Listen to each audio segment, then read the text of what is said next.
4, 3, 2, summit. That was the call and the cry of the mountaineering team. At 3,000 plus meters, Norman Vaughn and his team began to cheer as they had made it up the 3,000 meters. They were so happy. Norman, with his grayish beard, now white from snow and ice, smiled from ear to ear. He was so excited. See, there was a video team with him that day, and the videographer asked him, "Hey, Norman, you got a message for us?" And Norman walked up and he looked at the camera and he said, "Yes, I have a message. I have a message for everyone, young and old." Now, before I give you the message, I want to give you the back. I know what you're thinking. Don't you hate that? Before the person gets voted off of the island, kicked out of the house, the rose goes to the other person, we have to go to commercial break. This is not a commercial because the message makes more sense when you understand the backstory. See, this day, Norman Vaughn was 3 days from his birthday. And for his birthday, he wanted to ascend a mountain. So 3 days before Norman turned 89 years of age, he was going to give this message. But see, this wasn't just any mountain. No. See, Norman Vaughn wanted to climb Vaughn Mountain.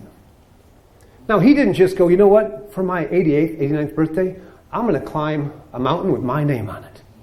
No, not Norm. Norman said, you know what, I want to climb my mountain, a mountain that was named after me. See, a young Norman Vaughn, he was a sled dog captain and a map maker and an explorer.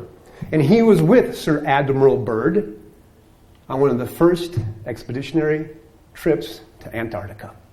And as they were down there, he's doing such a good job. Sir Admiral Byrd said, well, Norm, you know what? Right over there, let's call that Vaughn Mountain. So at age 89, Norman Vaughn and his team went to one of the most brutal climates in the world and ascended to 3,000 plus meters. And he gets to the top. And he's asked, what's your message? And Norman looked out into that camera. I want everyone to dream big and dare to fail. Young and old.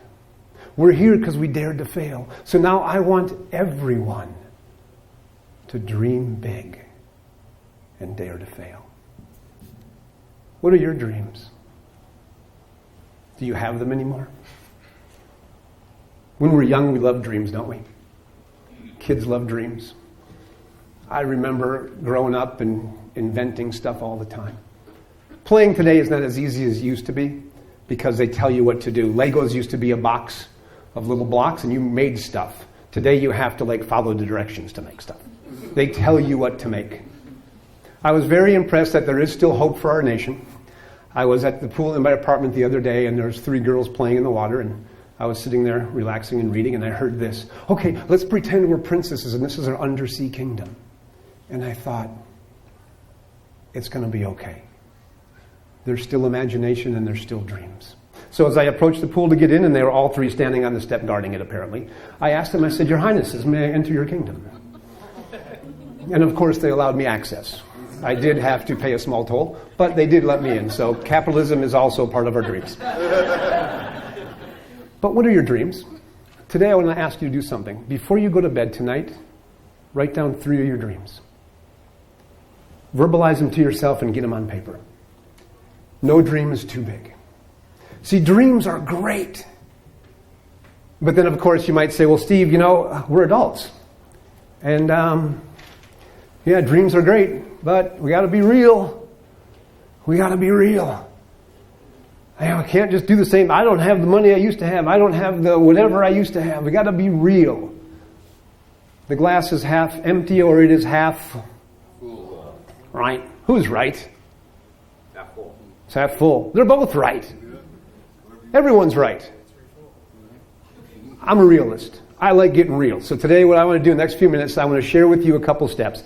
It's about getting real with your dreams. because I think dreams are important. But I'm also smart enough to know we have to be real. Agreed? Yes. Yes, let's get real. R-E-A-L.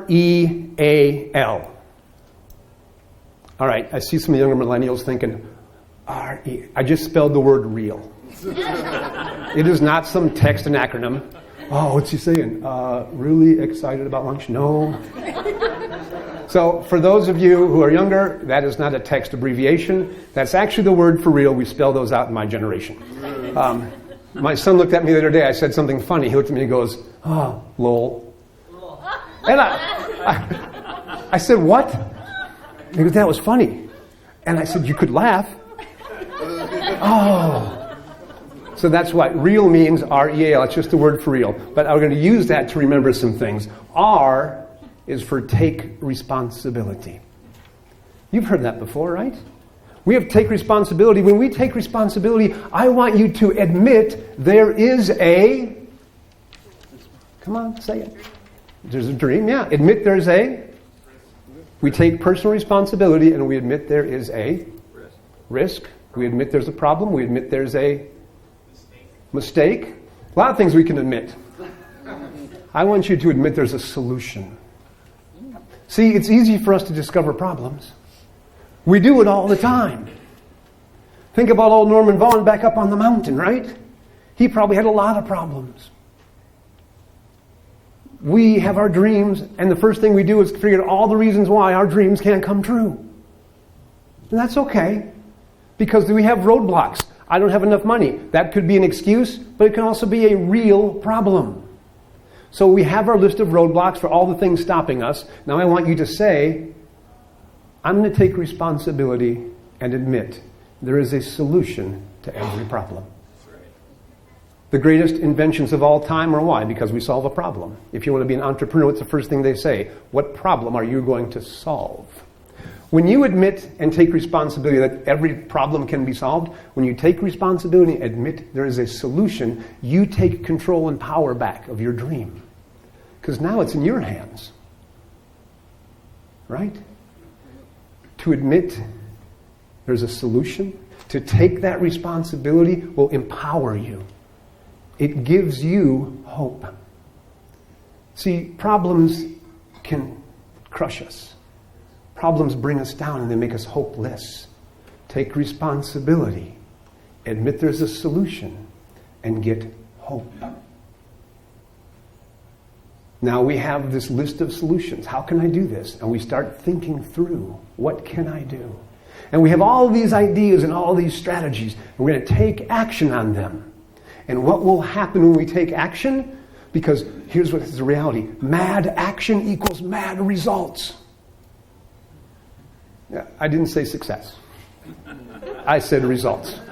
Those results might be terrible. Which leads us to E.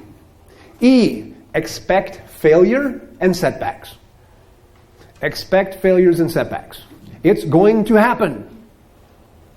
Expect it. I don't mean expect it like this.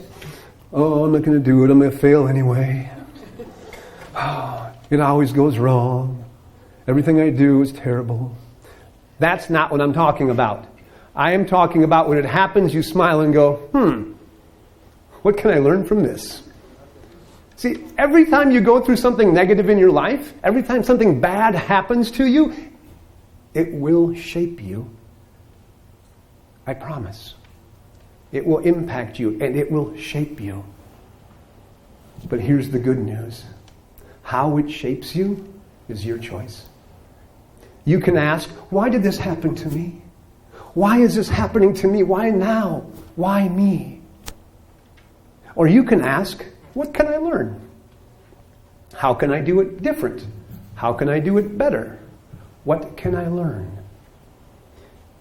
Take responsibility. Admit there's a solution to your problems. Attack your problems with mad action, but expect there's going to be problems. Expect setbacks and failures. And do it with a good attitude. That's A. Attitude is everything. Attitude. A positive attitude is great. I'm not talking about, I'm going to think wonderful thoughts and everything will be wonderful. Namaste. if you think happy thoughts, everything is roses and rainbows. That is not true. A positive attitude, though, means preparing yourself for the good things in life.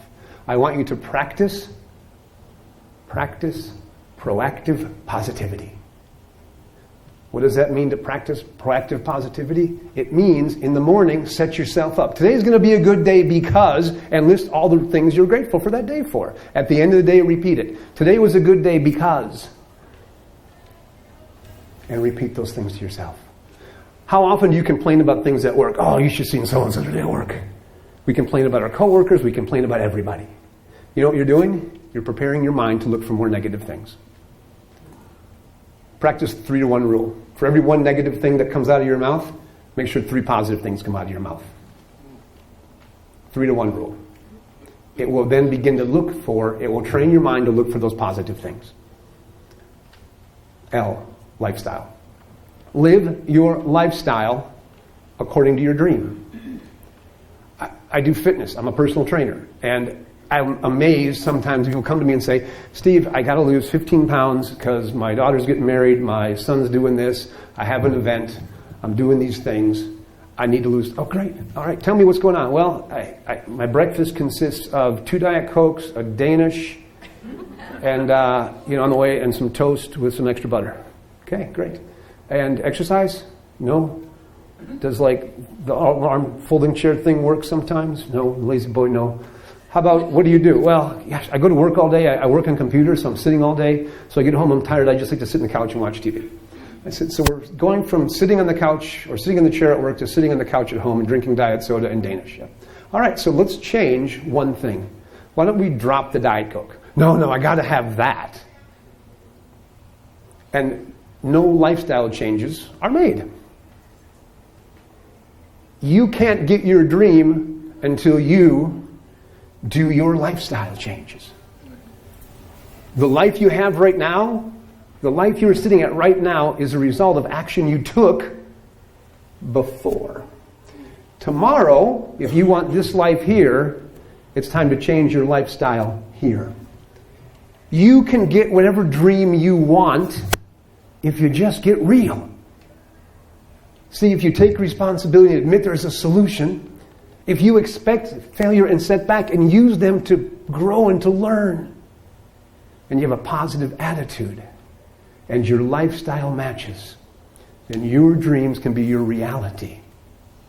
Then you too can sit back and whatever it is, get it. See, I want to go back to the mountain. And I want you to hear it one more time. When you leave here today, listen to old Norman Vaughn's words. Leave here, dream big, and dare to fail. I'm Steve. It's been a pleasure.